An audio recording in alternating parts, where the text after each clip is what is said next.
আসসালামু আলাইকুম। শুরু করছি চ্যানেল আই জনপদের খবর। সাথে আছে আমি আনিকা জাহিন।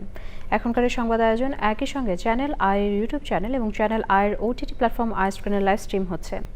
এইচএসসি পরীক্ষার প্রশ্নপত্র ফাঁস হলে সংশ্লিষ্টদের কঠিন শাস্তির আওতায় আনা হবে বলে মন্তব্য করেছেন শিক্ষামন্ত্রী ডক্টর আ.ন.ম এহসানুল হক মিলন।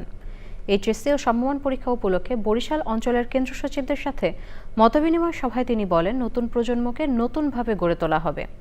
সকল শিক্ষককে প্রশিক্ষণের আওতায় আনা হবে এবং প্রযুক্তি নির্ভর ক্লাসরুম গড়ে তোলা হবে।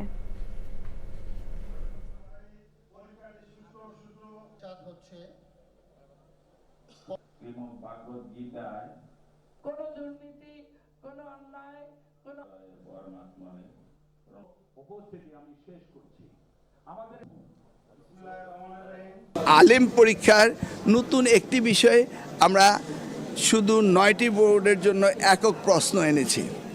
ইনশাল্লাহ এবারও পরীক্ষা সুন্দর হবে, ভালো হবে। আমরা গতকালকেও সারা বাংলাদেশের এসপি, ডিসি, প্রশাসনিক কর্মকর্তাদের সাথে কথা বলেছি।